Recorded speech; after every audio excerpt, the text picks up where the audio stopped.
जय श्री राम। बहुत स्वागत है आपका आपके अपने खास कार्यक्रम मानस ज्योतिष ज्ञान में। मैं हूं आपके साथ आचार्य राज मिश्रा। बात करेंगे हमारे सिंह राशि के जो जातक जातिका हैं उनके लिए किस प्रकार व्यतीत होगा 2022। 2021 काफी कुछ परिवर्तन लोगों के लिए लेकर के आया, किसी के लिए कुछ अच्छा लेकर के आया, जनरली लोगों के लिए काफी खराब लेकर के आया, किसी को अपनों से दूर कर दिया, किसी के सपनों से दूर कर दिया, बहुत सारी चीजें रही। तो 2022 हम भी यही प्रयास करते हैं और यही शुभकामना आपके लिए रखते हैं कि परमात्मा आपके लिए बेहतर रिजल्ट लेकर के आएँ।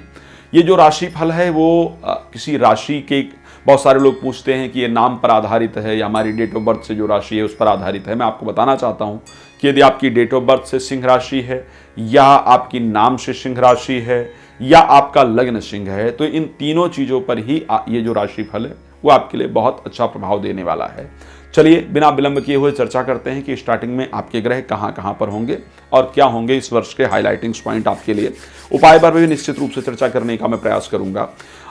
इस वर्ष में प्रारंभ में केतु और मंगल आपके 4th हाउस में गोचर करेंगे, राहु 10th हाउस में आपके गोचर करेंगे, बृहस्पति 7th हाउस में गोचर करेंगे, सूर्य और शुक्र का गोचर आपके 5th हाउस में होगा, शनि और बुध का जो गोचर है वो आपके 6th हाउस के अंतर्गत होगा। तो ये रहेगा स्टार्टिंग में गोचर का प्रभाव। सबसे पहली बात स्वास्थ्य को लेकर के जनरली मैं करता हूँ और शास्त्र भी कहता है कि स्वास्थ्य सबसे इंपॉर्टेंट चीज है। अगर आप स्वस्थ हैं तो आप जीवन की सभी सुख सुविधाओं का लाभ ले सकते हैं। यदि आप अस्वस्थ हैं और आपके आसपास सारी सुख सुविधाएं हों तो जनरली उसका लाभ आपको नहीं प्राप्त होता है। तो आखिर क्या परिस्थितियां रहेंगी स्वास्थ्य को लेकर के स्टार्टिंग में, अगर हम बात करें वर्ष के स्टार्टिंग में स्वास्थ्य को लेकर के परिस्थिति बहुत अच्छी रहेगी, इसमें कोई दो राय नहीं है। इवन किसी की तरफ आपका अट्रैक्शन भी निश्चित रूप से बढ़ेगा। वर्ष के स्टार्टिंग में करीब ये जनवरी में 14 तारीख तक ये परिस्थिति रहेगी कि आपका स्वास्थ्य मस्त रहेगा, अच्छा रहेगा, बेहतरीन होगा। लेकिन 14 जनवरी से लेकर के करीब करीब हम फरवरी की बात करते हैं, अगर 12 तारीख तक का, 14 जनवरी से लेकर के और 12 फरवरी के बीच की बात करेंगे तो यहाँ पर एक तो स्वास्थ्य खराब रहेगा, भाग दौड़ अत्यधिक रहेगी, मानसिक अशांति भी ज़्यादा होगी और रिजल्ट कम आएगा। तो करीब 14 जनवरी से लेकर के 12 फरवरी हम परेशान रहने वाले हैं। लेकिन उसके बाद अगर हम बात करें स्वास्थ्य को लेकर के तो फिर स्वास्थ्य की परिस्थितियां बेहतर हो जाएंगी और फिर अचानक जो स्वास्थ्य में खराब होने का संयोग है वो भी दिख रहा है। 14 मार्च से लेकर के, ध्यान रखिएगा, 14 मार्च से लेकर के और 14 अप्रैल का जो समय होगा, 14 मार्च से 14 अप्रैल का जो समय होगा वो स्वास्थ्य की दृष्टि से बहुत खराब होगा। यहाँ पर अचानक प्रॉब्लम स्टार्ट हो जाएंगी और आपकी परिस्थितियाँ खराब होंगी। तो यहाँ पर बहुत सावधानी रखने की जो है वो आवश्यकता होगी, यहाँ पर हम ध्यान देंगे। ठीक है, तो ये जो स्वास्थ्य को लेकर के आपको समय बताया है मैंने, इस पर 14 मार्च से लेकर के और 14 अप्रैल के बीच का, यहाँ पर स्वास्थ्य को लेकर के ध्यान दीजिएगा। बाहर का किसी का दिया हुआ कुछ खाइएगा नहीं, इस समय पर परिस्थितियां आपके लिए खराब होंगी। दूसरा, स्वास्थ्य को लेकर के और कौन सा समय होगा जब ध्यान देने की आवश्यकता हमारे लिए बनेगी?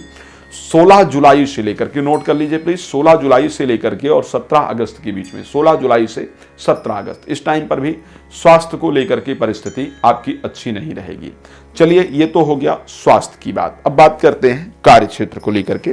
कार्य क्षेत्र में किस महीने क्या परिस्थिति आपके साथ होने वाली है उसको लेकर के एक बार बात कर लेते हैं। जैसा कि कार्य क्षेत्र को लेकर के जो परिस्थितियां आपके लिए दिख रही हैं, वो जो कार्य क्षेत्र को लेकर के स्टार्टिंग समय होगा वो निश्चित रूप से आपके लिए बेहतर होगा, इसमें कोई दिक्कत नहीं है।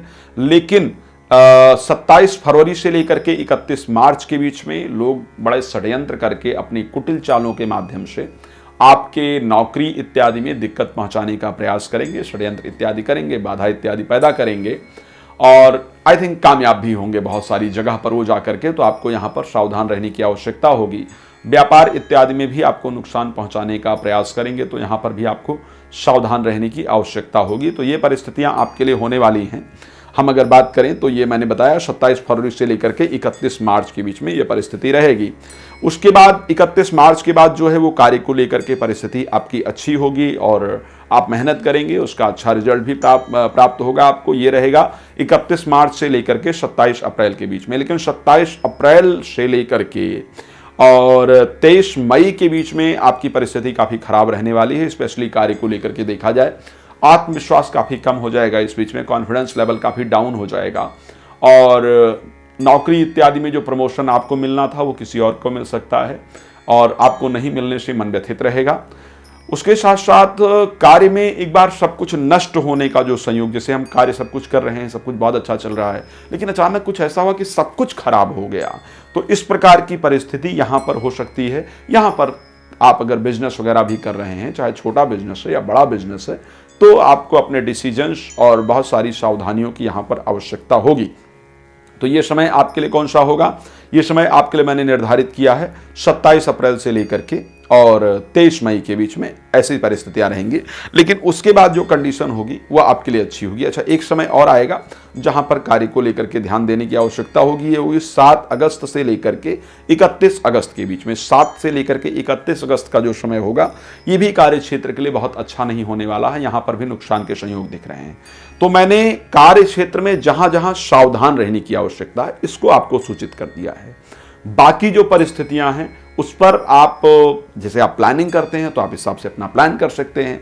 बाकी समय पर आप अपनी स्पीड के अकॉर्डिंग काम कीजिए, आप अपना मेहनत कीजिए। बाकी समय पर आप मेहनत करेंगे तो निश्चित रूप से अच्छा रिजल्ट आपको प्राप्त होगा।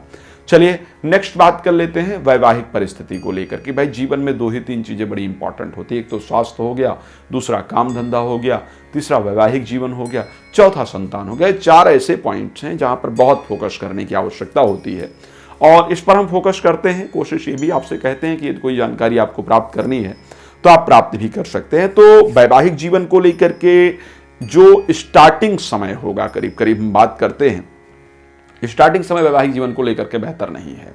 एक तो जीवन साथी के स्वास्थ्य में दिक्कतें रहेंगी। यदि आपका विवाह हो गया है तो जीवन साथी के स्वास्थ्य में स्टार्टिंग में दिक्कतें रहेंगी।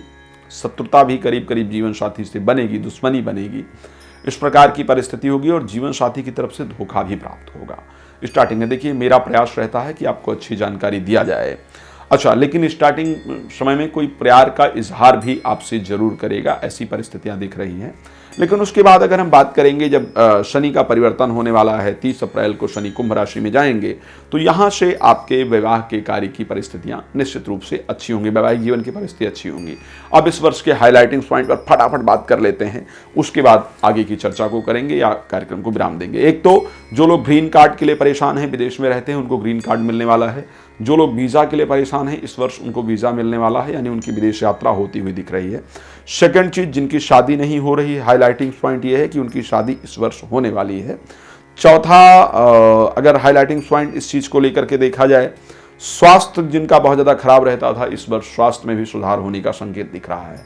तो ये सारे हाईलाइटिंग पॉइंट है जिन पर आप लोग काम कर सकते हैं। चलिए नेक्स्ट कार्यक्रम फिर लेकर के आऊंगा। कोई भी उपाय इत्यादि करना चाहें, कोई रत्न लेना चाहें, रुद्राक्ष लेना चाहें, कुंडली का विश्लेषण कराना चाहें, मैच कराना चाहें, कुछ भी कराना चाहें, तो नंबर डिस्क्रिप्शन में है, प्लीज कॉल कर सकते हैं। जय श्री राम, बहुत धन्यवाद।